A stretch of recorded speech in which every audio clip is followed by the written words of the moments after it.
அஸ்ஸலாமு அலைக்கும் வரஹ்மத்துல்லாஹி வபரகாத்துஹு. அல்ஹம்துலில்லாஹ் நஹ்மதுஹு வ நஸ்தஈனுஹு வ நஸ்தக்ஃபிருஹு வ நு'மினு பிஹி வ நதவக்கலு அலைஹி வ நஊது பில்லாஹி மின் ஷுரூரி அன்ஃபுஸினா வ மின் ஸய்யிஆத்தி அஅமாலினா. மன் யஹ்திஹில்லாஹு ஃபலா முதில்ல லஹு வ மன் யுத்லில்ஹு ஃபலா ஹாதிய லஹு. வ நஷ்ஹது அல்லா இலாஹா இல்லல்லாஹு வஹ்தஹு லா ஷரீக லஹு வ நஷ்ஹது அன்ன முஹம்மதன் அப்துஹு வ ரசூலுஹு அம்மா பஅத்.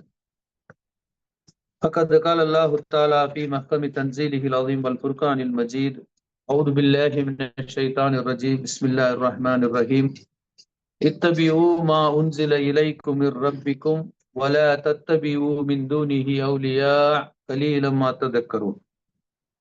கண்ணியத்திற்குரிய எல்லாம் வல்ல அல்லாஹு ஜல்லஷானு தாலாவின் நல்லடியார்களே, எனதருமை சகோதர சகோதரிகளே, அல்லாஹு ரப்புல் ஆலமீன் நமக்கு அருள் இருக்கும் தீனுல் இஸ்லாத்தை அதன் தூய்மையான வடிவில் அறிந்து அதன் அடிப்படையில் நம்முடைய வாழ்வை அமைத்துக் கொள்ள வேண்டும் என்ற உயர்ந்த ஒரு நோக்கத்திலே இறை நம்பிக்கையின் பலவீனங்கள் என்ற தலைப்பின் கீழ் ஈமானின் பலவீனங்கள் இந்த தலைப்பின் கீழ் முகமது சாலிஹ் அல் முன்ஜித் என்று சொல்லக்கூடிய ஆசிரியர், சிரியா மற்றும் பலஸ்தீன் நாட்டை சார்ந்தவர், அவருடைய ஒரு புத்தகத்தை நாம் தழுவி இந்த இறை நம்பிக்கையின் பலவீனங்கள் என்பதை தொடராக அறிந்து வருகின்றோம். இன்றைய தினம் நாம் இதற்கு முன்னால் 4 வாரங்கள் இந்த தலைப்பிலே நாம் சில விஷயங்களை விளங்கி இருக்கின்றோம். அதனுடைய சுருக்கம் என்னவென்று சொன்னால், ஒரு இறை நம்பிக்கையாளனிடத்திலே அவனுடைய இறை நம்பிக்கை பலவீனப்படுதல் என்பது ஒரு பாரதூரமான விஷயமாக இருந்தாலும் அதிலிருந்து யாரும் தப்ப முடியாது. அல்லாஹ் நாடிய இறை தூதர்களை தவிர சஹாபாக்களுக்கும் இந்த நிலை இருந்தது. அதை நபி ஸல்லல்லாஹு அலைஹி வஸல்லம் அவர்களுக்கு இது ஈமானின் அடையாளம் என்று சுட்டிக்காட்டினார்கள். அதனால் அப்படி எல்லோரிடத்திலும் அந்த தன்மை இருக்க வேண்டும் என்பது பொருள் அல்ல. பலவீனங்களுடைய அடையாளங்களை நாம் தெரிந்து கொண்டால் அதிலிருந்து நாம் நம்முடைய ஈமானை பாதுகாத்துக் கொள்ள முடியும்.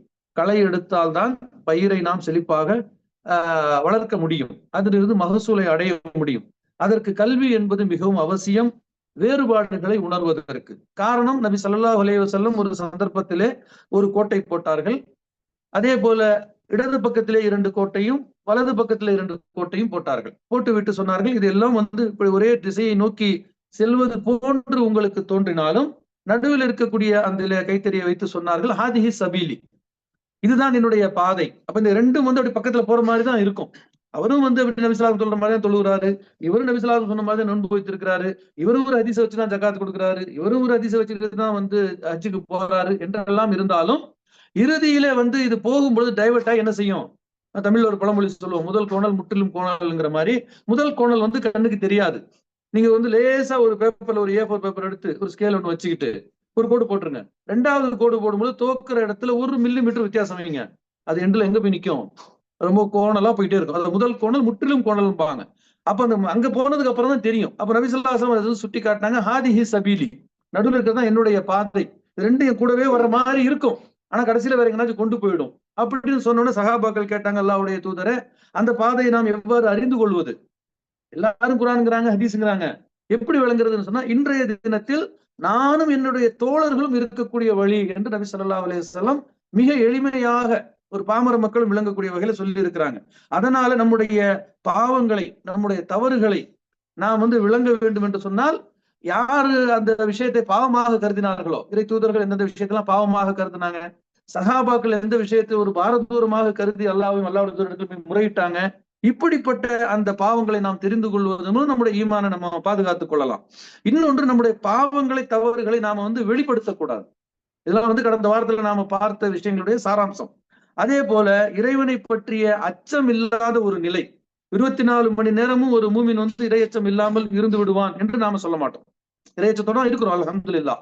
அந்த இறையச்சத்திற்கான அடையாளங்கள் நம்ம சொல்லி இருக்கிறோம். நம்முடைய செயல்பாடுகள், ஒரு சின்ன சின்ன நம்முடைய ஒரு செயலும், சின்ன சின்ன ஒரு இறைவனுடைய அந்த திக்ரும் நாம் இறைவனை அஞ்சிக் கொண்டிருக்கிறோம் என்பதற்கான அடையாளங்கள். இது அல்ஹம்துலில்லாஹ் நம்ம இடத்துல இருக்கு. ஆனாலும் அவருடைய நிலைப்பாடு மேலே கீழே என்று இருக்கிறதுனால இறைவனை பற்றி அச்சமிட்டு நாம் இருக்கக்கூடிய சந்தர்ப்பங்களில் நம்முடைய ஈமான் பலவீனப்பட்டிருக்கிறது அப்படிங்கிறத நாம விளங்கிக்கணும். வணக்க வழிபாடுகள் விடுபட்டு போனால், சலனம் இல்லாமல் இருத்தல், தாமதமா ஏந்திரிச்சுட்டு அதை பத்தி ஒரு இதுவும் இல்லாம மனசுக்கு தோணல, ஃபஜர் வந்து இன்னைக்கு வந்து தொழுகை 8 மணிக்கு தான் ஏந்திரிச்சேன், பரவாயில்ல நான் நினைச்சேன்னா என்ன இடத்துல ஈமான் பலவீனமா இருக்குன்னு அர்த்தம். அப்ப யார் 8 மணிக்கு எந்திரிக்கிறாங்கன்னு பாக்குறதுக்காக இந்த செய்திகள் அல்ல. நாம் எப்போது எழுந்திருக்கிறோம் என்பதற்குத்தான் இந்த செய்திகள் எல்லாமே. அப்ப வணக்க வழிபாடுகள் விடுபட்டு போனால் அந்த ஒரு வருத்தம், ஒரு கவலை மனதில் இருக்க வேண்டும். பாவ மன்னிப்புக்காக வந்து ஒரு சந்தர்ப்பத்தில் அல்லாஹ்விடத்திலே தொழுது பாவ மன்னிப்பை கேட்பது. ஒரு மனிதன் நான் என்ன பாவம் செஞ்சேன், நான் என்னத்துக்கு அல்லாஹ்ட்ட மன்னிப்பு கேட்கணும், இப்படி சில பேருடைய எண்ணங்கள் இருக்கும். இந்த ஒன்றே போதுமானது. இந்த ஒன்றே அவனுடைய கர்வத்திற்கு அது வந்து போதுமானது. அது அவனை வந்து அல்லாஹ் நாடினால் அது நரகத்திற்கும் கொண்டு போய் விடும் என்று உலமாக்கள் அதற்கான விளக்கத்தை வந்து சொல்றாங்க. நான் எந்த பாவமும் செய்யவில்லை என்று நினைக்காதீர்கள். சஹாபாக்களே தங்களுடைய பெயர் நயவஞ்சர்களுடைய பட்டியலில் இருக்குமோ என்று அஞ்சினார்கள். ஆனா நம்ம இந்த தொடர்ல நயவஞ்சர்களை பற்றி நிறைய வந்து பார்க்க இருக்கின்றோம்.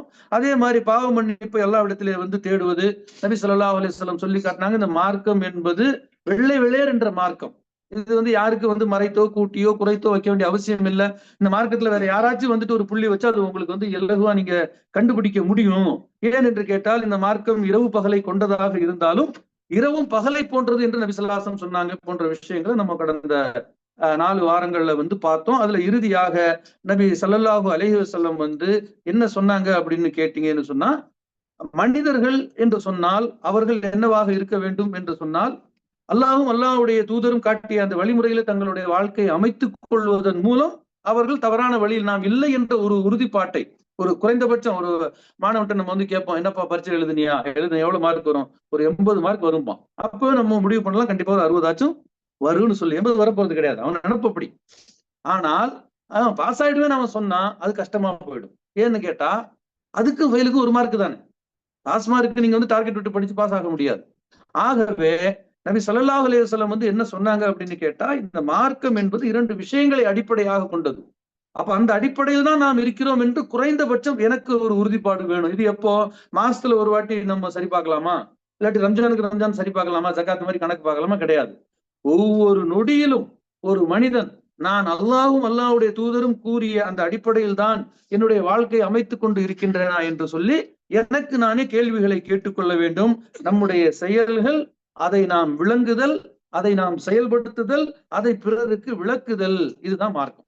மார்க்கம் என்பது எனக்கு தெரிஞ்சதை நான் என்னோடு வைத்துக் கொள்வேன் என்றோ, நான் விளங்கியதுதான் மார்க்கம், நான் இந்த ஹதீஸை படிச்சா எனக்கு இப்படித்தான் புரியுது, இதுதான் மார்க்கம் என்று நான் ஒரு முடிவு கட்டக்கூடாது. ஏன் என்று கேட்டால், எழுத்துக்கள் என்று சொல்லக்கூடியது உங்களுக்கு பல்வேறு சந்தர்ப்பங்களில் மொழிபெயர்க்கும் பொழுது வெவ்வேறு அர்த்தங்களை வந்து கொடுத்து விடும். அப்ப அந்த அர்த்தத்துல வந்து நான் செயல்படுவேன் என்று சொல்லுவது நம்முடைய அறிவுக்கு உகந்தது அல்ல.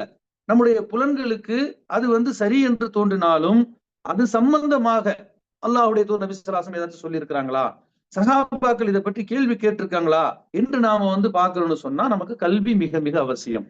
கற்றோரும் கல்லாதவர்களும் சமமாக மாட்டார்கள். அல் யஸ்தவில்லதீன யஅலமூன் வல்லதீன லா யஅலமூன் அல்லாஹ் தஆலா வந்து கேட்கிறான். அப்போ ஒரு கல்வி என்று சொல்லக்கூடியது நம்முடைய வணக்க வழிபாடுகளை சரிபடுத்தும். கல்வி என்று சொல்லக்கூடியது நம்முடைய மார்க்க அறிவை வந்து தூய்மைப்படுத்தும். எல்லா விஷயங்களும் ஒரு சில நிபந்தனைகளுக்கு உட்பட்டே இருக்கின்றன. எந்த ஒரு விஷயமும் ஏனோ தானோ என்று செய்துவிட முடியாது. பிற மதத்தை நாம் வந்து சுட்டிக்காட்டவில்லை. வணக்க வழிபாடுகள் என்று வந்து விட்டாலே ஒரு 100 பேர் 100 விதமாக அந்த வணக்கத்தை செய்தாலும் அந்த பிற மதங்களில அது ஒரு பொருட்டாக இருக்காது. ஆனால் இஸ்லாத்தை பொறுத்த வரைக்கும் ஒரு வணக்கம் என்று சொன்னால் அதுக்கு சில நிபந்தனைகள் இருக்கும். அந்த ஷரத்துகளுக்கு கட்டுப்பட்டு தான் அந்த வணக்கம் வந்து இருக்க வேண்டும். உதாரணத்திற்கு தொழுகை நாம் எடுத்துக்கொள்வோம். ஏன்னா எல்லாருக்கும் எளிமையா விளங்குறது தொழுகை தான். இப்ப தொழுகை என்பது மார்க்கத்துல கடமையா? ஆம், கடமை. அப்ப நான் எப்போ வேணாலும் தொழுது கொள்ளலாமா? தொழுது கொள்ள முடியாது. தொழுகை வந்து அது தொழுதுட்டு தொழுகிறதுதான் தப்பா அப்படின்னு நம்ம வந்து விதண்டாவாதம் பண்ணக்கூடாது. தொழுகை மார்க்கத்துல சொல்லப்பட்டிருக்கின்றது. ஆனால் அந்த கடமையான தொழுகை நிறைவேற்றுவதற்கு அல்லாஹ் என்ன சொல்லி காட்டுகின்றான், இன்ன ஸலாத்த கானத் அலல் முஃமினீன கிதாபம் மௌகூத்தா. தொழுகை என்பது மூமின்களுக்கு நேரம் குறிக்கப்பட்ட கடமையாக இருக்கின்றது. சரி, நேரம் வந்துருச்சு, பாங்க சொல்லிட்டாங்க, நான் தொழ போறேன். இப்ப தொழ போக முடியாது. உனக்கு தூய்மை அவசியம். அப்ப தூய்மையாகவும் இருக்கின்றேன், தொழுகைக்குரிய நேரமும் வந்து விட்டது. என்னுடைய விருப்பத்திற்கு நான் தொழ முடியுமா? முடியாது. நபி ஸல்லல்லாஹு அலைஹி வஸல்லம் காட்டிய வழிமுறை அங்கே வந்து இருக்க வேண்டும். என்ன நபி ஸல்லல்லாஹு அலைஹி வஸல்லம் சொல்றாங்க, சல்லு கமா ராய்த்துமூனி உஸல்லி, என்னை எவ்வாறு தொழ கண்டீர்களோ அது போலவே நீங்களும் தொழுங்கள் என்று சொல்றாங்க. அப்போ எந்த ஒரு சின்ன ஒரு நீங்க ஒரு 2 ரக்காத் தொழுவதாக இருந்தாலும் அந்த தொழுகையின் நேரம் அனுமதிக்கப்பட்டதாக இருக்க வேண்டும். அந்த இடம், ஆடை, உடல் போன்றவை தூய்மையாக இருக்க வேண்டும். அதற்குரிய நேரமும் இருக்க வேண்டும். நேரம் மாறி நீங்க வந்து தொழுதாலும் அது வந்து ஏற்றுக்கொள்ளப்படாது. இப்படிப்பட்ட நிபந்தனைகளுக்கு உட்பட்டு உங்களுடைய எல்லா வணக்க வழிபாடுகளையும் நீங்கள் அமைத்துக் கொண்டால், நான் ஜனவரியில ஃப்ரீயா இருக்கிறேன், நான் போய் ஹஜ் செஞ்சுட்டு வந்துடுறேன் சொல்ல முடியாது. அல் ஹஜ்ஜுல் அஷ்ஹுரு மாலுமாத், அறியப்பட்ட நாட்கள்ல தான் நீங்க வந்து ஹஜ் செய்யணும். ரமலானுடைய மாதத்துல தான் நீங்க வந்து நோன்பு நோக்கணும். பமன் ஷஹித மின்கும் ஷஹர ஃபல்யஸூம் என்று அல்லாஹ் ரப்பல் ஆலமீன் ஷஹரு ரமதானை தான் சொல்லி காட்டுகின்றான். நான் ஃப்ரீயா இருக்கிறதுனால ஜனவரியிலயோ பிப்ரவரியிலோ அல்லது ரஜப்லயோ ஷாபான்லயோ என்னுடைய 30 நோன்புகளை நான் வந்து நோற்றுக்கொள்ள முடியாது. அப்போ இதே போலதான் எல்லா வணக்க வழிபாடுகளும் நிபந்தனைகளுக்கு உட்பட்டவையாக இருக்கின்றன. இந்த நிபந்தனைகளில் இருந்து மனிதன் மாறும் பொழுது அவன் மன இறுக்கத்திற்கு ஆளாகின்றான். ஒருவர் வந்து எனக்கு வேலை மிகவும் சிரமமாக இருக்கின்ற காரணத்தினால் நான் வந்து ஐவேளை தொழுகையும் ரூம்ல போய் தான் தொழுவேன் நைட்டுக்கு, இப்படி ஒரு சிலர் சொல்றதை நம்ம வந்து கேள்விப்படுறோம். உண்மையிலேயே அப்படி ஒரு வேலை இந்த உலகத்தில் இருக்கின்றதா என்று கேட்டா, பிளைட் ஓட்டுற வேலையும் அப்படி கிடையாது. பிளைட் ஓட்டுற வேலையில கூட உங்களுக்கு இன்னொரு பைலட் இருப்பாரு, இல்லாட்டி நீங்க ஆட்டோ பைலட்ல போட்டு 2 ரக்காத் அழகா தொழுதுட்டு போயிடலாம். அப்ப தொழுகையை பொறுத்த வரைக்கும் இன்ன ஸலாத்த கானத் அலல் மூமினீன கிதாபம் மௌகூதா, தொழுகை என்பது மூமின்களுக்கு நேரம் குறிக்கப்பட்ட கடமை என்று அல்லாஹ் ரப்பல் ஆலமீன் சொல்லி காட்டுகின்றான். அப்ப அந்த நேரம் குறிக்கப்பட்ட கடமையை எவ்வாறு நாம் செயல்படுத்த வேண்டும் என்பது நபி ஸல்லல்லாஹு அலைஹி வஸல்லம் பல்வேறு சந்தர்ப்பங்கள் ஏறத்தாழ 10 ஆண்டு காலம் என்ன செஞ்சிருக்கிறாங்க, ஒரு வக்தும் விடாம தொழுது இருக்கிறாங்க. அது வந்து இணைத்து தொழக்கூடிய இடத்துல இணைத்து தொழுது இருக்கிறாங்க, குறைத்து தொழக்கூடிய இடத்துல குறைத்து தொழுது இருக்கிறாங்க, போர்க்காலத்திலும் தொழுது இருக்கிறாங்க. அப்ப அந்தந்த இடத்திற்கு உரிய அந்த முன்மாதிரியை எடுத்துக்கொண்டுதான் நாம் தொழ வேண்டுமே தவிர, நம்முடைய விருப்பத்திற்கு அதை நாம் ஆக்கிக் கொள்வது. உள்ளூர்லயே இருப்பாங்க, எங்கனாச்சும் வேலை செய்வாங்க, கேட்டா நான் வந்து 3 வேளை தொழுகையை வந்து நைட்ல போய் தான் தொழுவேன். அப்ப இதற்கு இடைப்பட்ட நேரத்துல நீங்க வந்து மலஜலம் கழிப்பதற்கு உங்களுக்கு நேரம் கிடைப்பது இல்லையானா அது கிடைக்குது. அதுக்கு போவாதுன்னு சொல்லி எவனும் வேலை வாங்க மாட்டான். சாப்பிடுறீங்களா, அதுவும் அதுக்கும் வேலை இருக்குது, அதுக்கு நேரம் இருக்குது. ஆனா அது இல்லை என்று சொன்னால் அதற்கான நீங்கள் முயற்சிகளை எடுக்கவில்லை.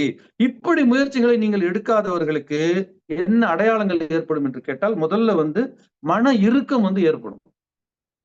அந்தந்த வேலையில வந்து நீங்க தொழாம போனா உங்களுக்கு மன இறுக்கம் ஏற்படும். அடுத்தது மனம் வந்து அலைப்பாயும்.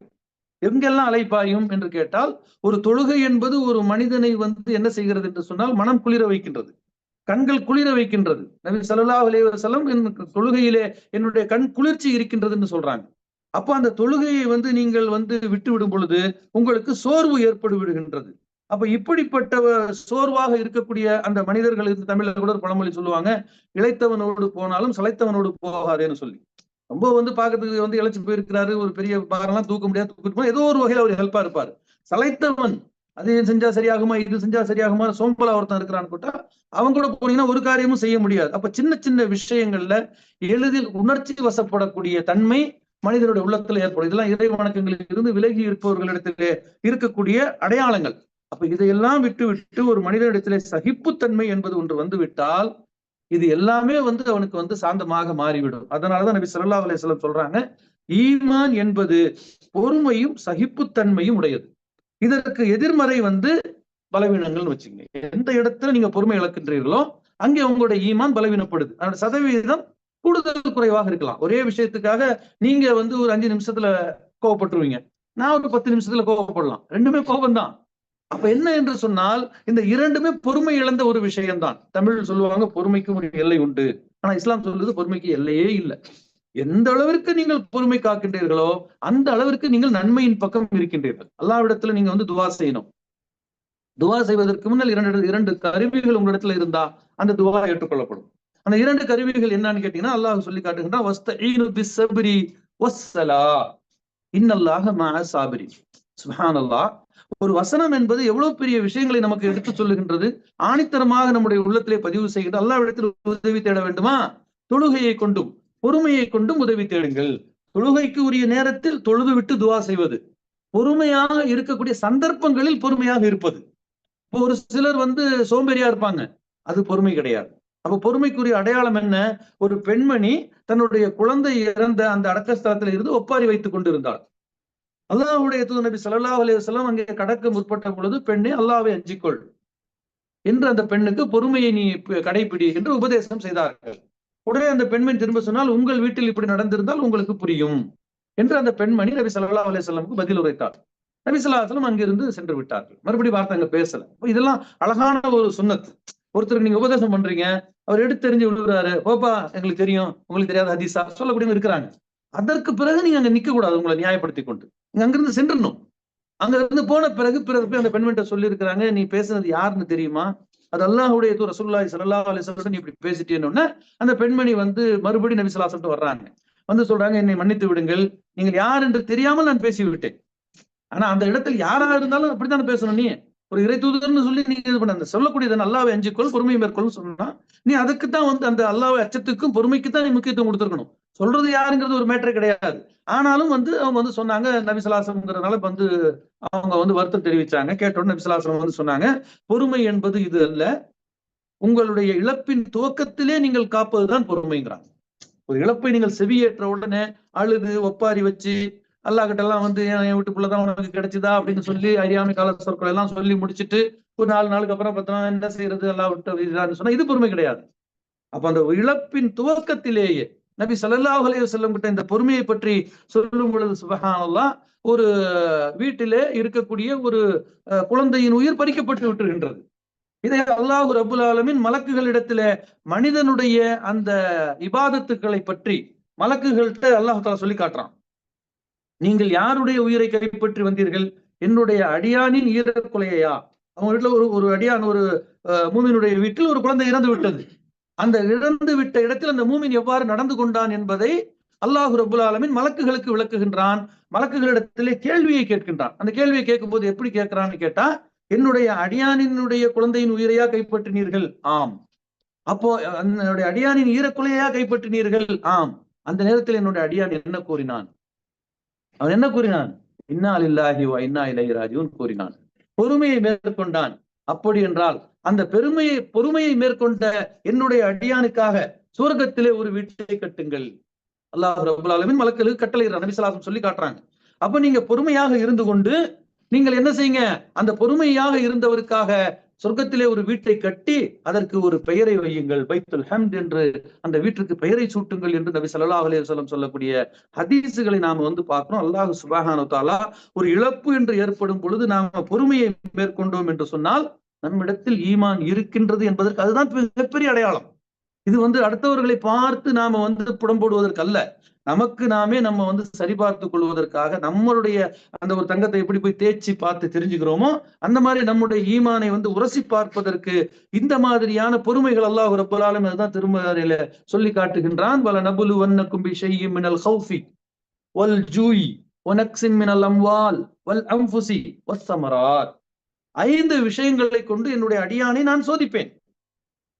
பொறுமையை கொண்டும், பசியை கொண்டும், அச்சத்தை கொண்டும், அவனுடைய பொருளாதார விளைச்சலை சரிவை கொண்டும், அவனுடைய லாப நஷ்ட வியாபாரத்தை கொண்டும், அதே போல அவனுடைய மிக தொடர்பு உள்ள நெருங்கிய உயிரை கைப்பற்றுவதன் மூலம் நான் அவனை சோதிப்பேன்.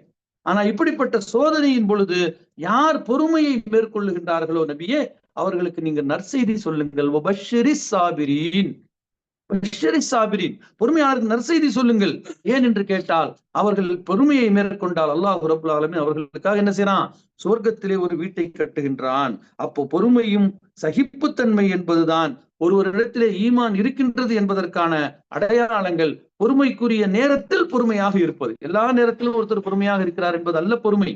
அதே போல தொழுகையை கொண்டும் பொறுமையை கொண்டும் அல்லாஹ்விடத்திலே உதவி தேடுங்கள் என்று அல்லாஹ் சொல்லிவிட்டு தொழுகையாளியோடு நான் இருக்கிறேன் என்று சொல்லவில்லை, பொறுமையாளர்களோடு நான் இருக்கிறேன் என்று சொல்லி காட்டுகின்றார். வஸ்தஈனு பிஸ்ஸப்ரி வஸ்ஸலா இன்னல்லாஹ மஅஸ் ஸாபிரீன். அப்ப பொறுமை என்று சொல்லக்கூடியது ஒன்று இறை தூதர்களிடத்திலே இருந்த மிக சிறந்த ஒரு பண்பு.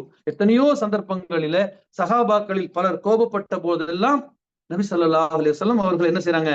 கட்டுப்படுத்துகிறார்கள். 1 2 3 எண்ணிக்கிட்டே வந்து போகலாம். எத்தனையோ விஷயங்கள். இந்த விஷயங்களை வந்து பார்க்கும் பொழுதுதான் நபி ஸல்லல்லாஹு அலைஹி வஸல்லம் ஒரு சந்தர்ப்பத்துல வந்து சொல்றாங்க, அஜபல்லி அம்ரில் மூமின், மூமினுடைய காரியங்கள் எனக்கு ஆச்சரியமாக இருக்கின்றது. என்ன ஆச்சரியம் அப்படின்னு கேட்டா, இந்த மூமினுக்கு ஒரு நல்லது நடந்தால் அவன் என்ன செய்கின்றான்? இறைவனுக்கு நன்றி செலுத்துகின்றான். அவனுக்கு அது நன்மையாக அமைந்து விடுகின்றது. இந்த மூமினுக்கு ஒரு தீங்கு ஏற்பட்டால் அவன் பொறுமையை மேற்கொள்ளுகின்றான், அதற்கும் அவனுக்கு நன்மை எழுதப்படுகின்றது. அஜபல்லி அம்ரில் மூமின், இவனுக்கு அசாபத்து முசீபத் என்று சொன்னாலும் அது நன்மையாக அமைந்து விடுகின்றது, நன்மையும் நன்மையாக அமைந்து விடுகின்றது என்று சொல்லி நபி ஸல்லல்லாஹு அலைஹி வஸல்லம் ஆச்சரியப்படுறாங்க. அப்போ அதே சந்தர்ப்பத்துல மூமின்களாகிய நமக்கும் சில ஆச்சரியங்கள் இருக்கின்றன. அது என்னவென்று கேட்டால் நபி ஸல்லல்லாஹு அலைஹி வஸல்லம் அவர்களுடைய செயல்கள். இப்படிப்பட்ட சந்தர்ப்பத்திலும் இப்படி பொறுமையை காக்க முடியுமா என்று அல்லாஹ்வுடைய தூதர் ரசூலுல்லாஹி ஸல்லல்லாஹு அலைஹி வஸல்லம் அவரிடத்திலே நாம் கற்றுக்கொள்ளக்கூடிய பாடங்கள் 1, 2, 3 என்று நிறைய இருக்கின்றன. உதாரணத்துக்கு 2, 3 வந்து பார்க்கலாம். சின்ன ஒரு சந்தர்ப்பத்துல வந்து பாத்தீங்கன்னு சொன்னா, நபி ஸல்லல்லாஹு அலைஹி வஸல்லம் அவர்கள் சஹாபாக்களோடு உரையாடி கொண்டிருக்கும் பொழுது பள்ளி வாசலிலே வந்து ஒருவர் சிறுநீர் கழித்து விடுகின்றார். இந்த செய்தி 1400 வருடங்களுக்கு முன்னால் நடந்து, இந்த சந்தர்ப்பத்தில் எவ்வாறு நடந்து கொள்ள வேண்டும் என்ற ஹதீசுகளும் ஏறத்தாழ ஒரு 50க்கும் மேற்பட்ட சதவீத முஸ்லிம்களுக்கு தெரிந்த ஒரு நிலையில் இருந்தாலும், இன்னைக்கு ஒருத்தர் ஏதாச்சும் ஒரு பள்ளிவாசல் வந்து சிறுநீர் கழிச்சா நிலைமை என்ன ஆகும்? ஆனால் நபி ஸல்லல்லாஹு அலைஹி வஸல்லம் காலத்திலும் இப்படி ஒரு சிறுநீர் கழித்தவுடன் அவரை அடிப்பதற்காக சில சஹாபாக்கள் விரைந்தார்கள். அவர் நபி ஸல்லல்லாஹு அலைஹி வஸல்லம் அவர்களை தடுத்து நிறுத்துகின்றார்கள். முதலில் அவர் சிறுநீர் கழித்து முடிக்கட்டும், அதற்கு பிறகு ஒரு வாளிலே தண்ணீரை கொண்டு வர சொல்லி அந்த இடத்திலே வந்து ஊற்றுங்கள் என்று சொல்லிவிட்டு, அசுத்தத்தை விட தூய்மையான தண்ணீர் அதிகமான அளவு நீங்கள் ஊத்தும் பொழுது அந்த இடம் தூய்மை அடைந்து விடும் என்று சொல்லிவிட்டு, அதற்கு பிறகும் அந்த பள்ளிவாசலில் வந்து சிறுநீர் கழித்தவரையோ, அந்த தகாத செயலை செய்தவரையோ குற்றம் சாட்டாமல் சஹாபாக்கள் பக்கம் திரும்பி கூறுகின்றார்கள், நீங்கள் அவரை அடிக்க செல்லுகின்றீர்களே, அல்லாஹ் தஆலா இதற்காகவா உங்களை தேர்ந்தெடுத்தான்? அல்லாஹ்வுடைய தூதரையும் சஹாபாக்களையும் அல்லாஹ் தேர்ந்தெடுக்கிறான். அந்த தேர்ந்தெடுக்கப்பட்ட அந்த சமுதாயத்தை தான் இன்றளவும் நாம் பின்பற்றி கொண்டிருக்கின்றோம். அப்ப நபி ஸல்லல்லாஹு அலைஹி வஸல்லம் வந்து சொல்லி காட்டுறாங்க, அல்லாஹ் ரப்புல் ஆலமீன் உங்களை தேர்ந்தெடுத்தது மார்க்கத்தை இலகுவாக்குவதற்கு. முயஸ்ஸிரீன், நீங்கள் எளிமையானவர்களாக இருக்க வேண்டும். வலம் துபுஅஸு முயஸ்ஸிரீன், நீங்கள் கடுமையானவர்களாக மாறுவதற்காக அல்லாஹ் உங்களை தேர்ந்தெடுக்கவில்லை என்று சொல்லிவிட்டு, அந்த சந்தர்ப்பத்திலே நபி ஸல்லல்லாஹு அலைஹி வஸல்லம் அழகான ஒரு பொறுமையை வந்து காத்தார்கள் என்று சொன்னால், நபி ஸல்லல்லாஹு அலைஹி வஸல்லம் இந்த செயல் நமக்கு ஆச்சரியம் அளிக்கின்றது. இப்படி நபி ஸல்லல்லாஹு அலைஹி வஸல்லம் பல்வேறு சந்தர்ப்பங்களிலே நபி ஸல்லல்லாஹு அலைஹி வஸல்லம் தோளிலே அந்த துணியை பிடித்து பொருளாதார உதவியை கேட்ட பொழுது சஹாபாக்கள் எல்லாம் கோபப்படும் பொழுது, விட்டு விடுங்கள், அவருக்கு உரிமை இருக்கிறது என்று சொல்லி இருக்கின்றார்கள். ஆயிஷா ரலியல்லாஹு அன்ஹா மீது அவதூறு சுமத்திய பொழுது நபி ஸல்லல்லாஹு அலைஹி வஸல்லம் அழகான பொறுமையை மேற்கொண்டார்கள். இப்படி நபி ஸல்லல்லாஹு அலைஹி வஸல்லம் பொறுமை காத்த பல்வேறு விஷயங்கள் இருக்கின்றன. அது நாம் ஒரு தனி தலைப்பாகவே பார்க்க வேண்டும். அல்லாஹ்வுடைய தூதரின் காரியங்கள் நமக்கு அஜபாக இருக்கின்றது, ஆச்சரியம் அளிக்கின்றது என்று பார்க்க வேண்டும். ஆகவே ஈமான் என்பது பொறுமையும் சகிப்புத்தன்மைக்கும் உள்ளே இருக்கின்றது. அதை கடந்து நீங்கள் அதை அடைய முடியாது. எந்தெந்த சந்தர்ப்பங்களில் எல்லாம் நீங்கள் பொறுமை இழக்கின்றீர்களோ அப்போது உங்களுடைய ஈமான் பலவீனப்படுகின்றது. எந்த சந்தர்ப்பங்களில் எல்லாம் சகிப்புத்தன்மையில் இருந்து நீங்கள் விடுபடுகின்றீர்களோ அந்த சந்தர்ப்பங்களில் எல்லாம் உங்களுடைய ஈமான் பலவீனப்படுகின்றது என்பதை நாம் வந்து நமக்கு நாமே உறுதிப்படுத்திக் கொள்ளலாம். ஆகவே நபி ஸல்லல்லாஹு அலைஹி வஸல்லம் இறை நம்பிக்கை கொண்டவர்களுடைய அடையாளங்களை சொல்லி காட்டுறாங்க. இறை நம்பிக்கை கொண்டவர்களிடத்துல ஒரு அடையாளம் நிறைய இருக்குது, 1, 2 இல்ல. இன்ஷா அல்லாஹ் இது பெரிய ஒரு புத்தகமா நமக்கு பல வாரங்கள் நம்ம பார்ப்போம். அதுல சின்னதா வந்து பாத்துட்டீங்கன்னா சொன்னா, நபி ஸல்லல்லாஹு அலைஹி வஸல்லம் பல சந்தர்ப்பங்கள்ல வந்து சொல்லுவாங்க, லா யுமினு அபதா, ஒரு ஈமான் கொள்ளவே இல்லம்பாங்க.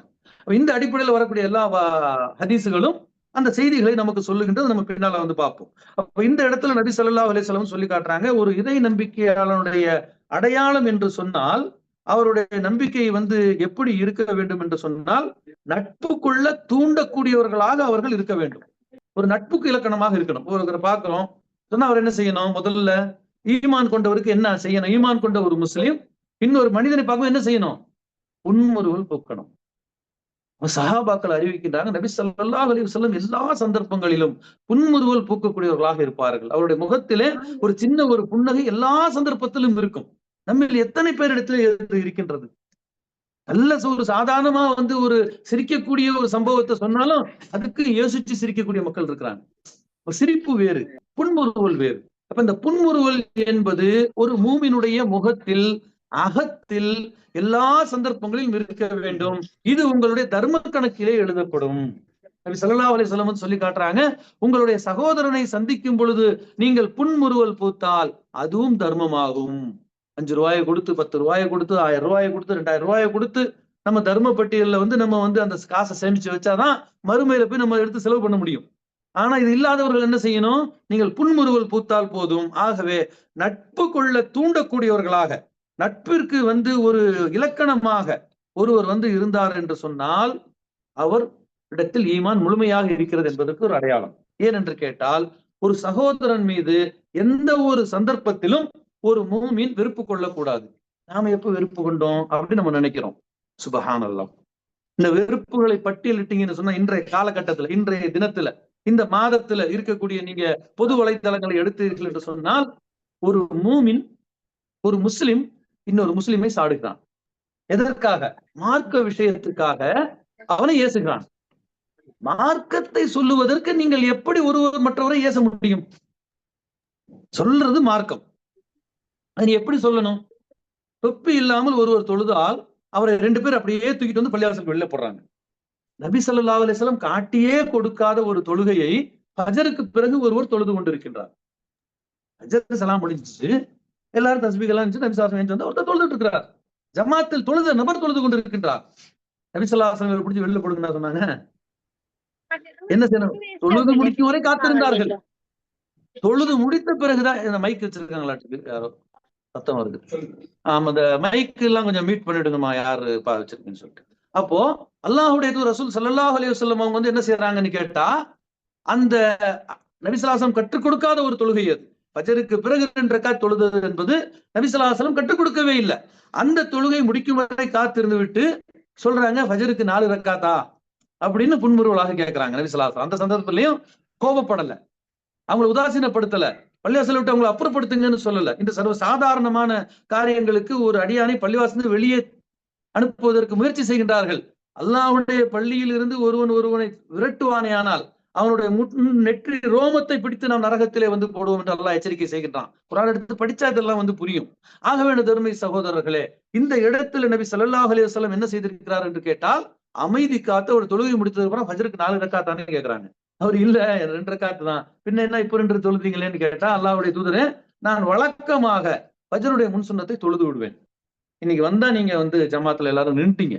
அப்ப எனக்கு அந்த தொழுகை தவறி விட்டதை என்னால் ஒப்புக்கொள்ள முடியல. அதனால நான் வந்து தொழுதேன்னு சொல்லும் பொழுது, இனிமேல் இப்படி தொழாதே என்றோ ஏன் தொழுது எதுவுமே சொல்லாம நபி ஸல்லல்லாஹு அலைஹி வஸல்லம் அங்கிருந்து சென்று விட்டார்கள், அதை அனுமதித்து விட்டார்கள். அதுக்காக நம்ம ஆளுங்க இதெல்லாம் வழக்கமாவே வச்சிருக்கிறாங்க. வழக்கமாவே தொழுதா என்ன ஆயிடும்? ஃபஜருக்கு பின் சுன்னத்து மாதிரி ஒண்ணு ஆயிடும். அப்ப இல்லாத ஒன்றை நாம வந்து உருவாக்க கூடாது. ஆகவே நம் நட்பு கொள்ள தூண்டக்கூடிய வகையில் அவர்களுடைய முகம் இருக்க வேண்டும். ஒரு தவறு செய்து விட்டால் சஹாபாக்கள் நபி ஸல்லல்லாஹு அலைஹி வஸல்லம் புன்முறுவலோடு தான் அவர்களுக்கு பதில் சொல்லுவாங்க. எத்தனையோ உதாரணங்கள். ஒரு சந்தர்ப்பத்துல தொழுகையில் மனிதர்கள் பேசிக் கொள்ளலாம். நீங்க வந்து தொழுதுட்டு இருக்கும்போது பக்கத்துல ஒருத்தவங்க சலாம் சொல்லிக்கலாம், பதில் சொல்லிக்கலாம், வீட்டுல சௌரியமான கேட்டுக்கலாம். இப்படி ஆரம்ப கட்டத்தில் இருந்தது. அப்போ அல்லாஹு தாலா வந்து உங்களுக்கு தொழுகையில் பேசுவதை தடை செய்து விட்டார். குர்ஆன் ஓதும் பொழுது நீங்கள் வாய்ப்புத்து இருங்கள், மௌனமாக இருங்கள் என்று அல்லாஹு தாலா சட்டத்தை இறக்கி விட்டார். அதற்கு பிறகு தொழுகையில யாரும் பேசுறது இல்லை. இது சட்டம் தெரியாத ஒரு சஹாபி வெளியூருக்கு பயணம் போயிட்டு வந்தவர் நேரா வந்து வந்தாரு. தொழுகைக்கு அவரும் வந்து நின்னாரு. பக்கத்துல ஒருத்தர் வந்து தும்பிட்டு அல்ஹம்துலில்லாஹ்னாரு. இவர் யர்ஹம்கல்லா அப்படின்னு சொல்லிட்டார். அப்போ ஒரு மூமினுக்கும் இன்னொரு மூமினுக்கும் உள்ள, ஒரு முஸ்லிமுக்கும் இன்னொரு முஸ்லிமுக்கும் உள்ள ஹக்குல் முஸ்லிமி அல்லல் முஸ்லிமி சித்துன்னுங்கிறாங்க நபி ஸல்லல்லாஹு அலைஹி வஸல்லம். ஒரு முஸ்லிமுக்கும் இன்னொரு முஸ்லிமுக்கும் இடையே இருக்கக்கூடிய உரிமைகள் 6. அதில் ஒன்று இதா ஹதஸ ஃபஹமிதல்லாஹ ஃபஷம்மிதுஹு. நபி ஸல்லல்லாஹு அலைஹி வஸல்லம் என்ன சொல்றாங்க? ஒருவர் தும்மி அல்ஹம்துலில்லாஹ் என்று அல்லாஹ்வை புகழ்ந்தால் அவருக்கு நீ பதில் சொல்லு அப்படிங்கிறாங்க. அந்த அடிப்படையில இவர் வந்து தும்முனாரு, அல்ஹம்துலில்லாஹ் சொன்னாரு. எங்க தொழுகையில் நடக்குது இதெல்லாம். பக்கத்துல வந்த இவர் வந்து என்ன செய்தாரு? யர்ஹம்கல்லான்னு சொல்லிட்டாரு. அப்ப தும்முறது தடுக்க வேண்டிய அவசியம் இல்லை. கொட்டாவியை தான் அடுக்க சொன்னாங்க நபி ஸல்லல்லாஹு அலைஹி வஸல்லம். கொட்டாவியை நீங்கள் என்ன செய்யுங்க? அடக்குங்கள். அடக்குனா உங்களுக்கு வந்து ரிஃப்ரெஷ் ஆகும். நீங்க பண்ணி பாருங்க, ரிஃப்ரெஷ் ஆகும். கொட்டாவி விட்டீங்கன்னா தூக்கம் வரும். அப்ப இது வந்து மருத்துவ உண்மை. அப்ப இந்த இடத்துல அடக்க சொல்றாங்க, தும்மலை அடக்க வேணாங்கிறாங்க. அப்ப தும்முறது தொழுகையில அனுமதிக்கப்பட்டது. அப்ப தும்முனவர் அல்ஹம்துலில்லாஹ் சொல்லணுமா? அதுவும் தொழுகையில் அனுமதிக்கப்படும். ஏன்னா தொழுகை என்பது அல்லாஹ்வை புகழ்வது இருக்கத்தானே செய்யுது. அல்ஹம்துலில்லாஹ்ங்கிற வார்த்தையை நீங்க சொல்லலாம். அவரு சொல்லிடுறாரு. இந்த பக்கத்துல இருந்தவர் யர்ஹம்கல்லான்னு சொன்ன உடனே இவருக்கு திரும்பி அவரை முறைச்சு பார்த்திருக்கிறார். என்ன நீ யர்ஹம்கல்லா சொல்லிட்டியே அப்படிங்கிறது அவருடைய கேள்வி. எல்லா சஹாபாக்களும் இவரை முறைச்சு பார்த்திருக்கிறாங்க. இவருக்கு பயமா போயிடுச்சு. நம்ம என்னமோ தப்பு பண்ணிட்டோம், என்னமோ நடந்திருக்கின்றது, இப்ப நபி ஸல்லல்லாஹு அலைஹி வஸல்லம் என்ன சொல்லுவாங்களோன்னு தெரியலன்னு ஒரு பயந்துட்டு இருக்கிறார். தொழுகை முடிந்த பிறகு நபி ஸல்லல்லாஹு அலைஹி வஸல்லம் வந்தாங்க. வந்துட்டு வந்து அழகான முறையில வந்து சொல்றாங்க, இது தொழுகையாகும். ஹாதிஹி ஸலா. இந்த தொழுகையில வந்து அல்லாஹுவை வந்து தஸ்பீஹ் செய்வது, அல்லாஹுவை வந்து பெருமைப்படுத்துவது, தக்பீர் சொல்லுவது, கிராஅத்துல் குர்ஆன், குர்ஆனை ஓதுவது, இதுதான் இருக்கின்றது. கலாமுன் நாஸ் வந்து கிடையாது. மனிதரிடத்துல பேசுவது என்பது இந்த தொழுகையில அனுமதிக்கப்பட்டதல்ல என்று நபி ஸல்லல்லாஹு அலைஹி வஸல்லம் எனக்கு என்ன செய்தார்கள்? அறிவுரை கூறினார்கள். என்னுடைய தாயும் தந்தையும் அவர்களுக்கு அர்ப்பணமாகட்டும். என்னுடைய வாழ்நாளிலே அதற்கு முன்னரும் சரி, அதற்கு பின்னரும் சரி, இது போன்ற ஒரு ஆசிரியரை நான் பார்த்ததே இல்லை என்று அந்த சஹாபி அறிவிக்கிறாங்க. சுப்ஹானல்லாஹ்.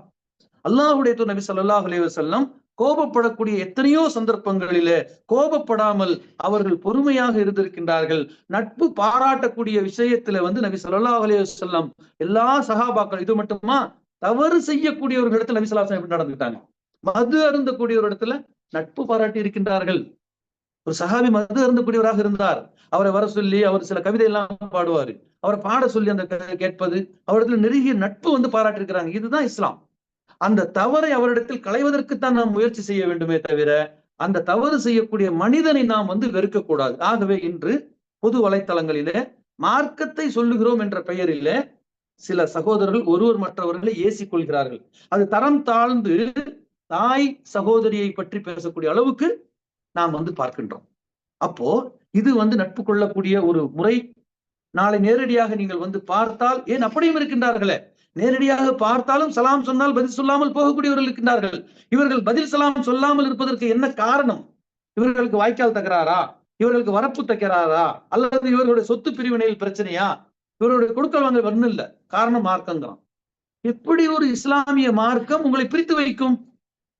அல்லாஹ் ரப்பல் ஆலமீன் தனது திருமறையில வந்து சொல்லி காட்டுறான், நீங்கள் அறியாமை காலத்தில் இருக்கும் பொழுது எங்கே இருந்தீர்கள்? நரக நெருப்பின் விளிம்பில் இருந்தீர்கள். அறியாமை காலத்தில் இருந்தவர்கள் நீங்கள் ஒருவர் மற்றவருக்கு பகை உணர்வோடு பார்த்தீர்கள்.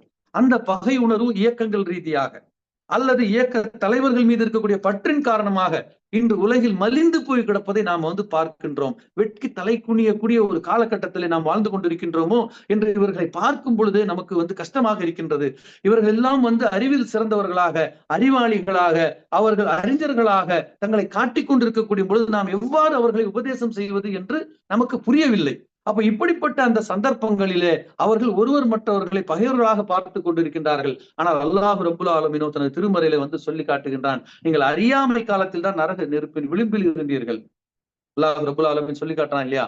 சூரத்து ஆல இம்ரான் அல்லாஹ் தஆலா சொல்லி காட்டுறான், வஅதஸிமு பிஹபிலில்லாஹி ஜமீஆ வலா தஃபர்ரகு. அல்லாஹ்வுடைய கயிற்றை நீங்கள் பற்றி பிடித்துக் கொள்ளுங்கள், நீங்கள் வந்து வேறுபட்டு போகாதீர்கள். நீங்கள் வந்து நரகத்தினுடைய விளிம்பில் இருந்தீர்கள். அன்கதக்கும் மின்ஹா, அதிலிருந்து நாம் வந்து காப்பாற்றுவோம். நீங்கள் பகைவர்களாக இருந்தீர்கள், நரக நெருப்பின் விளிம்பில் இருந்தீர்கள். உங்களுக்கு ஈமான் என்ற ஒன்று கிடைத்தவுடன் நீங்கள் சகோதரர்களாகவே ஆகிவிட்டீர்கள். பகைவர்களாக இருந்தவர்களை சகோதரர்களாக ஆக்கக்கூடிய ஒரு வேலையைத்தான் இந்த குர்ஆன் அல்லாஹ்வுடைய தூதர் நபி ஸல்லல்லாஹு அலைஹி வஸல்லம் காலத்தில் செய்தது. இன்று அது செய்யவில்லை என்று சொன்னால் அது குர்ஆனுடைய குற்றமா நம்முடைய குற்றமா என்பது நாம தான் பார்க்கணும். மருத்துவர் மருந்தை கொடுத்திருக்கின்றார், அந்த மருந்தை நீங்கள் மாற்றி பயன்படுத்தினால் உங்களுடைய நோய் எப்படி குணமாகும்? நீங்கள் ஒருவர் மற்றவரை பகைத்துக் கொள்வதற்கு உங்களுடைய கொடுக்கல் வாங்கலே காரணமாக இருந்தாலும் உங்களுக்கு பொறுமை வேண்டும், சகிப்புத்தன்மை வேண்டும். நிலத்தை அபகரித்துக் கொண்டானா ஹதீஸை சொல்லுங்கள். இந்த உலகத்திலே நீங்கள் ஒரு ஜான் நிலத்தை நீங்கள் அபகரித்தால் நீங்கள் மேலதான் கணக்கு போடுவீங்க, அல்லாஹ் கீழே வரைக்கும் கணக்கு போடுவோம். அப்படியே தூக்கி அதை ஒரு வளையமாக்கி உங்களுடைய கழுத்துல போட்டுருவான் மறுமையில. இதைத்தான் நீ துனியாவில் ஆசைப்பட்ட, இந்தா தூக்கிட்டு போ. அல்லாஹ்வுடைய தூதர் எப்படிலாம் எச்சரிக்கின்றாங்க. இப்படிப்பட்ட ஹதீஸ்களை கொண்டு அவர்களை நீங்கள் எச்சரித்தால் அவர்கள் அதை உங்களுக்கு விட்டு விட்டு ஓடி விடுவார்கள். மூமின்களாக இருந்தால், ஈமான் என்பது கடுகளவு ஒரு உள்ளத்துல இருந்தாலும் நாம் உபதேசம் செய்வோம், உபதேசம் செய்வோம். ஃபதக்கிர் இன்ன திக்ரா தன்ஃபவுல் மூமின்கிறான் அல்லாஹ் தஆலா. நீங்கள் உபதேசம் செய்யுங்கள். நீங்கள் உபதேசம் செய்தால் என்னவாகும்? உங்களுக்கு அல்லாஹ் சுப்ஹானஹு வ தஆலா சொல்லி காட்டுகின்றான், அது மூமின்களுக்கு பயனளிக்கும். ஒரு ஈமான் இருக்குன்னா நிச்சயம் உபதேசம் பயனளிக்கும். ஆனா நம்ம என்ன நினைக்கிறோம்? நான் இன்னைக்கு உபதேசம் பண்ணா இன்னைக்கு சாயந்தரமே அது பயனளிக்கும்னு நினைக்கிறோம். நான் சொன்னா கேட்க மாட்டேங்கிறாங்க. நீ சொன்ன உடனே கேட்கணும்னு என்ன நிர்பந்தம் இருக்கின்றது? இன்னும் ஒரு சிலர் காலக்கெடுவை வைக்கின்றார்கள். நான் தாய் தந்தையரோடு பேசுவதில்லை. ஏன்? ஏன்னா அவங்க வந்து தர்காவுக்கு போறாங்க. ஏன்ப்ப போனா என்ன சொன்னியா? 2 வருஷம் சொல்லி பார்த்தேன், கேட்கல. இனிமே நான் அவங்க கூட பேச மாட்டேன். இந்த 2 வருஷத்துக்கு உங்களுக்கு யார் விசாரிச்சு கொடுத்தது? 2 வருஷத்துக்கு தான் உங்களுடைய அழைப்பு பணி இருக்க வேண்டும் என்று உங்களுக்கு சொன்னது யார்? அபூதாலிபுக்கு அல்லாஹ்வுடைய விசுவாசம் எத்தனை ஆண்டு காலம் அழைப்பு பணி செய்து கொண்டிருந்தார்கள். அப்ப அழைப்பு பணி என்பதும் சீர்திருத்த பணி என்பதும் நம்முடைய மரணம் வரை அல்லது அவர்களுடைய மரணம் வரை அல்லது யுக முடிவு வரை இதுதான் வந்து நம்முடைய தாவாவாக இருக்கட்டும், இஸ்லாஹாக இருக்கட்டும், அழைப்பு பணியாக இருக்கட்டும், சீர்திருத்த பணியாக இருக்கட்டும், இதில் நாம் வந்து உறுதியாக இருக்க வேண்டும். இதற்கு ஒரு காலக்கெடுவை தீர்மானிக்காதீர்கள். 2 வருடமோ 20 வருடமோ நீங்கள் தொடர்ந்து சொல்லுங்கள். ஆகவே ஒரு மூமினை பார்த்தால் அவனிடத்தில் ஈமான் இருக்கின்றது என்பதற்கு ஒரு அடையாளம் நட்பு கொள்ள தூண்ட வேண்டும், அவற்றை நெருங்க வைக்கணும். ஒரு சிலர் பார்த்தாலே தப்பிச்சா போதுண்டப்பா அப்படின்னு ஓடுற மாதிரி இருக்கும். அப்ப இப்படி நெருங்க வேண்டும் மக்கள். எப்படி நெருங்குறாங்க? அல்லாஹ் சுப்ஹானஹு வ தஆலா கூட சூரத்து யூசுப்ல வந்து சொல்லி காட்டுறான். நீண்ட சரித்திரம். சூரா யூசுஃபை திரும்ப திரும்ப எடுத்து படிங்க. அழகான ஒரு சரித்திரம் என்று அல்லாஹ் தஆலா சொல்லி காட்டுகின்றான். ஒரே அத்தியாயத்தில் அழகான ஒரு தூதரை பற்றி முழுமையான வாழ்க்கை வரலாற்றை நாம் வந்து தெரிந்து கொள்ளலாம். அங்க ஒரு சந்தர்ப்பத்துல வந்து நபி யூசுப் அலைஹிஸ்ஸலாம் சிறையில இருப்பாங்க. சிறையிலே வேறு சில செய்யாத குற்றத்திற்காக குற்றம் சுமற்றப்பட்ட 2 சிறை கைதிகள் வருவாங்க. சிறையில எத்தனையோ பேர் இருப்பாங்க. யூசுப் அலைஹிஸ்ஸலாம் இருக்கிறாங்க. இந்த 2 பேரும் கனவு பார்க்குறாங்க. என்ன கனவு காண்றாங்கன்னு கேட்டா, இந்த சிறையில் இருக்கக்கூடிய 2 தோழர்கள்ல ஒருத்தர் வந்து கனவு காண்றாரு, தன்னுடைய எஜமானுக்கு பழசாறு புழிந்து கொடுக்கிறாரு. இன்னொருத்தர் வந்து பார்க்கிறாரு, அவருடைய தலையில ரொட்டி இருக்குது, அதை பறவைகள் கொத்தி திங்குது. இப்ப இந்த இதுக்கு வந்து கனவுக்கு யார் விளக்கம் சொல்றது? ஹாஜியார் புக்டி போல ஒரு புக்கு கிடைக்கும், கனவுகளின் விளக்கம்னு சொல்லி. ஆரம்பத்துல இருந்து கடைசி வரைக்கும் அக்மாருக்கு பொய்யை தவிர வேற எதுவுமே அதுல வந்து இருக்காது. ஏனென்றால் கனவுகள் அதுல எல்லாமே உல்டாவா இருக்கும். தப்பா பார்த்தா நல்லது, நல்லதா பார்த்தா கெட்டதுன்னு இருக்கும். இதுலயே நம்மளுடைய முன்னோர்களையும் ஒரு சிலர் வந்து சொல்லுவாங்க, கல்யாணம் நடக்கிற மாதிரியா கனவு பார்த்தேன், பார்க்க கூடாத, நான் என்ன டிக்கெட் வாங்கிட்டா போய் பார்த்தேன். கனவு என்பது இன்னும் இந்த 21ஆம் நூற்றாண்டுடைய கண்டுபிடிப்பு கிடையாது. மனிதன் பிறந்த நாள் முதல் அல்லாஹ் தஆலா வைத்திருக்கக்கூடிய ஒரு செய்தி அது. நபி ஸல்லல்லாஹு அலைஹி வஸல்லம் சொல்றாங்க, கனவு என்பது நுபுவத்தில் 40 அல்லது 46 ஒரு பகுதி. நுபுவத்னா என்ன? நபித்துவம். எனக்கு ஒரு கனவு அல்லாஹ் காட்டுறான்னு சொன்னா, என்னை நபியாக அல்லாஹ் தேர்ந்தெடுக்கிறான். அந்த நபிக்கு அர்த்தம் கிடையாது. ஒரு செய்தியை சொல்லக்கூடிய ஒரு நபராக அல்லாஹ் தேர்ந்தெடுத்து வஹி மூலமாகத்தான் சொல்லி காட்டுகின்றான். நபி ஸல்லல்லாஹு அலைஹி வஸல்லம் எப்படி ஒரு வஹி வந்ததோ, அதில் 40 ஒரு பகுதி தான் கனவுன்னு நபி ஸல்லல்லாஹு அலைஹி வஸல்லம் சொல்றாங்க. இது நல்ல கனவா இருந்தா அல்லாஹ் காட்டுவான். ஆனா அல்லாஹ் காட்டக்கூடிய கனவு நாளைக்கு நிகழலாம், 40 வருஷம் கழிச்சு நிகழலாம். யூசுப் அலைஹிஸ்ஸலாம் ஒரு கனவு பார்த்தாங்க. நட்சத்திரங்கள், சூரியன் எல்லாம் சஜ்ஜா பண்ற மாதிரி. எப்ப நடந்துச்சு அது? நம்ம ஒரு கணக்கு வச்சு அந்த சூறாவை படிக்கும்போது பார்த்தாலும் ஒரு 25, 30 வருஷத்துக்கு அப்புறம் தான் என்ன செய்யுது? அந்த சந்தர்ப்பம் வந்து நிகழுது. அப்ப 25 வருஷத்துக்கு அப்புறம் நடக்கிறது அல்லாஹ் தஆலா கனவுல கண்டு காட்டினான். அப்ப நீங்க கனவு என்று சொன்னா அதுக்கு விளக்கம் எப்படி சொல்ல முடியும்? அப்ப யூசுப் அலைஹிஸ்ஸலாம் பார்த்தால் புன்முறுவல் பூப்பார்கள். அவர் ஒரு நபி. இந்த 2 பேரும் சிறையில் அத்தனை பேர் இருந்தாலும் நபி யூசுப் அலைஹிஸ்ஸலாம் வந்து முறையிடுறாங்க.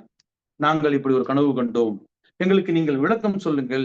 நீங்கள் ஏன் ரம்பிக்னா தஅவீலி, இதனுடைய விளக்கத்தை எங்களுக்கு சொல்லித்தாருங்கள். இன்னா நராக மினல் முஹ்சினீன். ஏன் இந்த விளக்கத்தை உங்ககிட்ட கேட்கிறோம்னு கேட்டா, உங்களை பார்த்தா ஒரு நல்ல மனுஷன் மாதிரி இருக்குது. அப்போ ஒரு மனிதனை பார்த்தால் ஈர்க்கப்பட வேண்டும், கவரப்பட வேண்டும், அவரிடத்துல பேச வேண்டும் என்ற எண்ணம் ஏற்படணும். பார்த்தாலே பயந்து போடுற மாதிரி இருக்கக்கூடாது. அப்ப அதுக்கு வந்து யூசுப் அலைஹிஸ்ஸலாம் விளக்கம் சொல்றாங்க என்ற சம்பவங்களை நீங்க என்ன செய்யுங்க, சூரா யூசுப் எடுத்து படித்து விளங்கிக்குங்க. அப்பதான் அது வந்து முழுசா இருக்கும். முழு சூறாவை நீங்க சொல்லிட்டு இருக்க முடியாது. அப்ப இந்த இடத்தில் நாம் எடுத்துக்கொள்ளக்கூடிய கரு என்னவென்று சொன்னால், அந்த சிறை கைதிகள் யூசுப் அலைஹிஸ்ஸலாமை நெருங்கி நப்பினா பிதஅவீலி இன்னா நராக மினல் முஹ்சினீன், எங்களுக்கு இந்த கனவுடைய விளக்கத்தை நீங்கள் எங்களுக்கு கற்றுத்தாருங்கள், உங்களை நாம் ஒரு சிறந்தவர்களில் நல்லவர்களில் ஒருவராக நாம் பார்க்கிறோம்ங்கிறாங்க. அப்படி பார்க்க வைப்பது எது என்று கேட்டால், ஒரு மனிதனை பார்க்கும் பொழுது நாம் உதிக்கக்கூடிய ஒரு புன்முறுவல். இப்ப இந்த புன்முறுவல் என்று சொல்லக்கூடியது ஒரு ஈமானின் அடையாளமாக இருக்கின்றது. அதே போல ஒரு முஸ்லிம் இடத்துல இன்னொரு பண்பு இருக்க வேண்டும். அப்படி இருந்தால் அவரிடத்தில் ஈமான் இருக்கின்றது என்பதற்கான அடையாளம். இதெல்லாம் நபி ஸல்லல்லாஹு அலைஹி வஸல்லம் சொல்லக்கூடிய அடையாளங்கள். அது என்ன சொல்றாங்க? ஒரு முஸ்லிம் வந்து அவனிடத்தில் பிறர் பாதுகாப்பு பெற வேண்டும். நபி ஸல்லல்லாஹு அலைஹி வஸல்லமுடைய எல்லா அந்த சட்ட திட்டங்களையும் பாத்தீங்கன்னா, அபயம் தேடி ஒருவர் வந்து விட்டார், அந்த காலகட்டத்துல அவர்களுக்கு அபயம் கொடுங்கள். அப்ப இது உலகத்தின் பல்வேறு நாடுகளும் இதை சட்டமாக வச்சிருக்கிறாங்க. இன்னைக்கு நீங்க ஒரு சில நாடுகள்ல போய் உங்களுடைய பாஸ்போர்ட் வந்து மிஸ் ஆயிடுச்சு, நீங்க உங்க சொந்த நாட்டுக்கு போகக்கூடாதுன்னு கேட்டா, அந்த நாட்டு பிரஜையாக அவன் உங்களை அங்கீகரித்துக் கொள்வான். இப்படி ஒரு மனித மிக்க செயல். இஸ்லாம் தான் இதை வந்து 1400 ஆண்டு காலத்திற்கு முன்னால கற்றுக் கொடுத்தது. இன்றைக்கு பல இஸ்லாமிய நாடுகள் அதை மறந்து இருந்தாலும் உங்களுக்கு என்ன செய்யப்பட்டிருக்குது? சில நாடுகள் அந்த சட்டங்கள் வந்து இருக்கின்றது. அப்போ அல்லாஹ்வுடைய நபி ஸல்லல்லாஹு அலைஹி வஸல்லம் வந்து ஒரு சந்தர்ப்பத்தில் சொல்றாங்க, அல் முஸ்லிமு மன் சலிமல் முஸ்லிமூன பிலிசானிஹி வ யதிஹி. ஒரு முஸ்லீம் என்று சொன்னா என்ன? அப்ப நம்ம முஸ்லீம்னா யாருப்பா முஸ்லீம்னு சொன்னா நம்ம பல காரணங்களை சொல்லுவோம். அதுவும் காரணங்கள் தான், நம்ம இல்லைன்னு சொல்ல முடியாது. நபி ஸல்லல்லாஹு அலைஹி வஸல்லம் இந்த சந்தர்ப்பத்துல வந்து சொல்றாங்க, ஒரு முஸ்லீம் என்று சொன்னால் மன் சலிமல் முஸ்லிமூன பிலிசானிஹி வ யதிஹி. யாருடைய நாவினாலும், நாவுன்னா அவன் சொல்லக்கூடிய சொல், ஒரு அதிகாரியா இருப்பாரு, அவர் ஒரு வார்த்தையை சொல்லுவாரு. இந்த ஒரு பண்டைய தமிழ் இலக்கியங்கள் கூட சொல்லுவாங்க, மன்னர் வந்து வாய் தவறி கொண்டு வாருங்கள் என்பதற்கு பதிலாக கொன்று வாருங்கள்னு சொல்லிடுவார். காவலாளிங்க போய் குறைச்சி தூக்கிட்டு வந்துருவாங்க. என்னப்பா நான் கொண்டு வர சொன்னேன்? இல்லை மன்னா, நீங்கள் கொன்று வாருங்கள் தான் சொன்னீங்க. அப்படியா, நான் தெரியாம சொல்லிட்டேன். அப்படி சொன்னா அந்த இந்த கொலைக்கு யார் காரணம்? ஒரு வார்த்தை தானே வந்து காரணம். அப்ப அதிகாரத்தில் இருக்கக்கூடியவர்கள் இன்னைக்கு வந்து பெரிய ஒரு அதிகாரத்துல இருப்பாங்க. ஒரு ஐஏஎஸ்ஆ இருக்கிறாரு, ஐஏஎஸ்ஆ இருக்கிற ஒரு முஸ்லீம் நம்ம பெருமைப்படுவோம். மார்க்கம் தெரியாட்டி என்ன ஆகும்? ஐஏஎஸ்ஆ இருக்கிறாரு, ஒரு பகுதியில வந்து கலெக்டரா இருக்கிறாரு. நம்மளும் சில சமயத்துல இந்த கலெக்டரோட லிஸ்ட் எல்லாம் வரும்போது எத்தனை % முஸ்லீம் எல்லாம் வந்து பார்ப்போம். அல்ஹம்துலில்லாஹ் பாக்குறோம். ரைட். அவர்கள் எந்த அடிப்படையில் வந்து இருக்கிறாங்க? வெறும் IAS மட்டும் படித்த ஒரு கலெக்டராக இருந்தால் ஒரு ஊர்ல வந்து தண்ணி இல்லைன்னு போராடுவோம். தண்ணி இல்லைன்னு போராடும்போது இந்த போராட்டம்னு வந்துட்டாலே சுப்ஹானல்லாஹ் மனிதர்கள் வந்து கட்டுக்கோப்பு இல்லாம போயிடுவாங்க. முஸ்லிம்களும் விதிவிலக்கு கிடையாது. ஏன்னா இவங்க வந்து உதைபியா உடன்படிக்கையை படிச்சது கிடையாது. நபி ஸல்லல்லாஹு அலைஹி வஸல்லம் போர்களில் கலந்து கொண்ட சஹாபாக்களுக்கு சொல்லப்பட்ட விளக்கங்கள் நம்முடைய பாடத்திட்டங்கள்ல இல்ல. இருந்தாலும் தெரியும். அப்ப அவர்களை குறை சொல்லுவதை விட சொல்ல தகுதியானவர்கள் அதை சொல்லவில்லை என்பதுதான் என்னுடைய கவலையும் வருத்தமும். அதனாலதான் நம்ம சந்தர்ப்பங்கள்ல வந்து ஆழமான சில விஷயங்களை வந்து நம்முடைய உரையில கொண்டு வரதுக்கான காரணம் அதுதான். நுட்பமான சில விஷயங்களும் ஆழமான சில விஷயங்களும் மனிதனுடைய சிந்தனையை வந்து தூண்டக்கூடிய விஷயங்களையும், ஏனென்றால் அந்த நுண்ணிப்புல் மேய்வது போல் ஒரு தலைப்பை எடுத்து அந்த மேல இருக்கக்கூடிய 4 ஹதீஸோட உரையை முடிச்சுட்டு போயிடலாம். கேட்கறதுக்கு நல்லா இருக்கும். ஆனால் அதனால அது சொல்லக்கூடாதுன்னு அர்த்தம் அல்ல. அதற்கும் ஆழமாக நபி ஸல்லல்லாஹு அலைஹி வஸல்லம் சொன்ன பல்வேறு விஷயங்கள் உங்களுடைய வாழ்க்கையில நடந்திருக்குது. அதுதான் சஹாபாக்களை பண்படுத்துனுச்சு. கல்வி என்று சொல்லக்கூடியது ஆழமானது.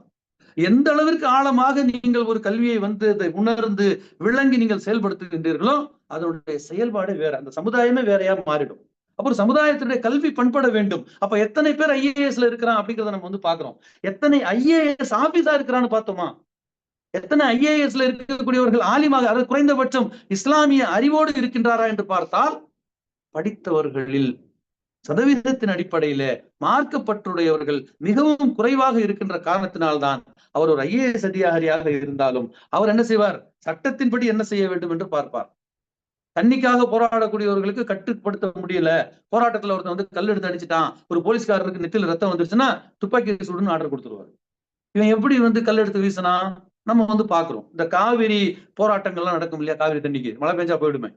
அப்ப அந்த போராட்டத்துல வந்து ஒரு வாட்டி, இப்ப இல்ல, பல வருஷங்களுக்கு முன்னால நான் வந்து பார்த்தேன். கர்நாடகாவில வந்து போராட்டம் பண்றாங்க. அவங்க காவிரியில தமிழர்களுக்கு தண்ணி கொடுக்க கூடாதுன்னு சொல்லி. அப்ப அந்த போராட்டத்துல வந்து பார்த்தேன்னா ஒரு 15 வயது மதிக்கத்தக்க ஒரு சிறுவன் ஒரு கல் எடுத்து ஒரு வீட்டை டார்கெட் பண்ணி அடிக்கிறான். அந்த கண்ணாடி உடையுது. டிவியில நான் பார்த்த சம்பவம். அது ஒரு தமிழருடைய வீடு. அவருக்கு வயலும் கிடையாது, தஞ்சாவூர்ல நெல்லு விளையில ஒண்ணுமே இல்லை. அது ஒரு வீடு தமிழருடைய வீடு. அப்ப ஒரு தமிழ்நாட்டை சேர்ந்தவருடைய ஒரு வீடு என்பது ஒரு கர்நாடகாவில் இருக்கக்கூடிய ஒரு 15 சிறுவனுக்கு கல்லெடுத்து தாக்கக்கூடிய தைரியம் எப்படி வந்துச்சுன்னு கேட்டா அது கலவர பூமி, போராட்ட களம். அப்ப போராட்டம் என்று வந்து விட்டால் யார் எது வேண்டுமானாலும் செய்யலாம் அப்படின்னு நினைச்சிட்டு இருக்கிறோம். ஆனா போரில் கலந்து கொள்ள போகும்போது நபி ஸல்லல்லாஹு அலைஹி வஸல்லம் உட்கார வச்சு அவங்களை பக்குவப்படுத்துறாங்க. நீர்நிலைகளை அழிக்க கூடாது, விளை நிலங்களுக்கு சேதம் ஏற்படுத்தக்கூடாது, மத குருமார்களை கொல்லக்கூடாது, பெண்களை கொல்லக்கூடாது, குழந்தைகளை கொல்லக்கூடாது என்று நபி ஸல்லல்லாஹு அலைஹி வஸல்லம் அவங்களுக்கு கிளாஸ் எடுக்கிறாங்க. எப்படியாச்சும் அடிச்சு நீங்க ஜெயிச்சுட்டு வாங்க என்று நபி ஸல்லல்லாஹு அலைஹி வஸல்லம் எந்த ஒரு போரிலும் சொன்னது கிடையாது. அப்ப நீங்கள் ஒரு கலவரம், ஒரு போராட்டம் என்று சொன்னால் உங்களுடைய விருப்பத்திற்கு நீங்கள் கல்லெடுத்து அடித்து விடுவீர்களா? அப்ப முஸ்லிம்களும் என்று ஒரு கலவரம், ஒரு போராட்டம் என்று சொன்னால் ஒரு பஸ்ஸை அடிக்கக்கூடிய ஒரு செய்தியை நாம வந்து படிக்கின்றோம். அப்ப இவர்கள் யார் இல்லை? இஸ்லாத்தில் இவர்கள் பண்படவில்லை, அல்லது அதை வழிநடத்தக்கூடிய தலைவர்கள் அவர்களை பண்படுத்தவில்லை.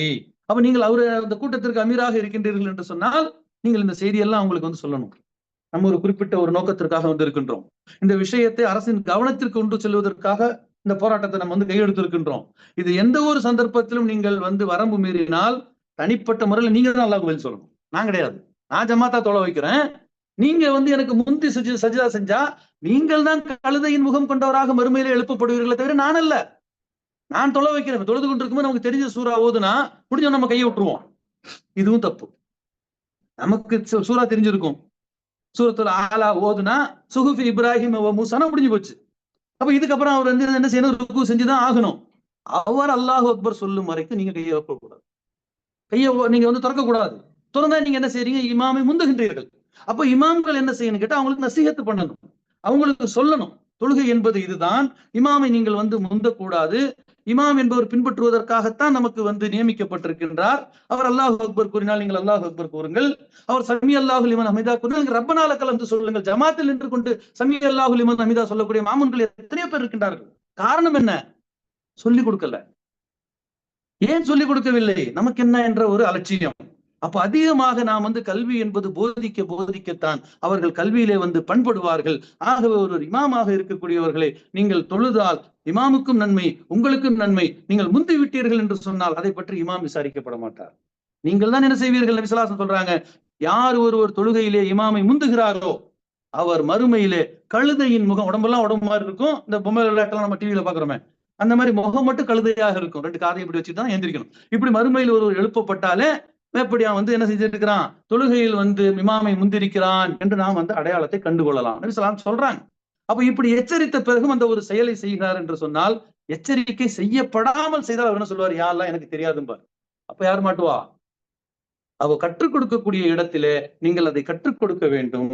அப்ப நீங்க ஒரு விளையாட்டு விளையாடுறீங்க, இந்த விளையாட்டுக்கு நீங்க கேப்டனா இருக்கீங்கன்னு சொன்னா நீங்க சொல்றீங்க, நீ இப்படி பண்ணணும், இப்படி பந்து போடணும், இப்படி ஓடணும், இப்படி செய்யணும் என்று அந்த விளையாட்டை வழி நடத்துறீங்க. ஒரு போராட்டக்களம் என்று வந்து விட்டால் அவருடைய விருப்பத்திற்கு அவரவர்கள் நடந்து கொண்டால் நாளை மறுமையில பதில் சொல்வது யார்? அது மட்டுமல்லாமல் ஒரு முஸ்லீம் செய்யக்கூடிய தவறு ஒரு மனிதன் செய்யக்கூடிய தவறாக பார்க்கப்படுவதும் இல்லை. அது நம்ம குறை சொல்ல வேண்டிய அவசியம் இல்லை. நமக்கு தான் ஒழுங்கு வேணும். ஒழுங்குக்கு மிகவும் உதாரணமானது இஸ்லாமிய சமுதாயம். இப்ப சமீபத்துல மதுவிலக்கை பற்றி பேசும் பொழுது சிலாகித்து அந்த தோழர் திருமாவளவன் இதுதான் சொல்றார். இன்றளவும் ஒரு சமுதாயம் மதுவை புறக்கணித்து வாழ்ந்து கொண்டிருக்கின்றது, மது குடிப்பதை தங்களுக்கு தடுத்துக் கொண்டிருக்கிறது சொன்னது ஒரு இஸ்லாமிய சமுதாயம். அதிலும் ஒரு சிலர் குடிக்கக்கூடிய இருந்தாலும் பெரும்பான்மையாக நாம இருக்கிறதுனாலதான் அவர்களால் நாம கவரப்படுறோம். அப்ப பெரும்பான்மையாக நாம இருக்க வேண்டும். ஒரு போராட்ட களமாக இருந்தாலும் அங்கே முஸ்லிம்கள் என்று சொன்னால் அவர்கள் தங்களை கட்டுக்கோப்போடு வைத்துக் கொள்வார்கள். அவர்களுக்கு நாம் உபதேசம் செய்ய வேண்டும். ஒரு தொழுகையில நாம் எப்படி ஒரு இமாமை பின்பற்றுகின்றோமோ, எப்படி நம்முடைய கண்ணியத்தை காக்கின்றோமோ, அப்படித்தான் நம்முடைய கண்ணியங்கள் காக்கப்பட வேண்டும். ஆக வேண்டிய தர்மை சகோதரர்களே, நம்மால் பிறர் பாதுகாப்பு பெற வேண்டும். நம்முடைய ஒரு கோரிக்கைக்காக நாம் ஒரு கல்லெடுத்து ஒரு காவல்துறையை சார்ந்த ஒரு நண்பரை அடித்து விட்டோம் என்று சொன்னால் அந்த கல்லெடுத்து அடித்த நபர் தனிப்பட்ட முறையில மறுமையில விசாரிக்கப்படுவார். அவருக்கு இந்த கூட்டமோ அங்க இருந்த அமீரோ எந்த வகையிலும் உதவி செய்ய மாட்டார்கள். ஆகவே அல்லாஹ்வுடைய தூதர் நபி ஸல்லல்லாஹு அலைஹி வஸல்லம் சொல்லக்கூடிய இந்த இரண்டு தன்மைகளும், அதாவது பார்த்தால் நமக்கு நட்பு கொள்ள தூண்டக்கூடியவர்களாக இருக்க வேண்டும், நம்முடைய நாவினாலும் நம்முடைய கரத்தினாலும் ஏனையவர்கள் பாதுகாப்பு பெற வேண்டும். யாரிடத்துல இந்த செயல் இல்லையோ அவர்களிடத்தில் எந்த நன்மையும் இல்லை என்று அல்லாஹ்வுடைய தூதர் ரசூலுல்லாஹி ஸல்லல்லாஹு அலைஹி வஸல்லம் சொல்லி காட்டுகின்றார்கள். ஆகவே அருமை சகோதரர் சகோதரிகளே, இந்த ஈமானுடைய பலவீனங்கள் என்று சொல்லக்கூடிய நீண்ட ஒரு தொடராக இது இருக்கின்றது. அல்லாஹ் நாடினால் இனி அடுத்து வரும் காலகட்டங்களில இதனுடைய விளைவுகள் என்று சொல்லி, எது ஈமான் பலவீனப்பட்டால் ஏற்படக்கூடிய விளைவுகள் என்று சொல்லி ஒரு 10-12 இருக்கின்றது. அந்த பட்டியலை நாம அடுத்த வாரம் பார்ப்போம். அல்லாஹ் ரப்புல் ஆலமீன் நாம் செவியேற்றிய விஷயங்களை நம்முடைய வாழ்வில் செயல்படுத்தக்கூடிய பாக்கியத்தை தந்தருள்வானாக. வாஹிரு தஅவானா அல்ஹம்துலில்லாஹி ரப்பில் ஆலமீன். வல்லாஹு வலியுத் தௌஃபீக். அஸ்ஸலாமு அலைக்கும் வரஹ்மத்துல்லாஹி வபரகாத்துஹு.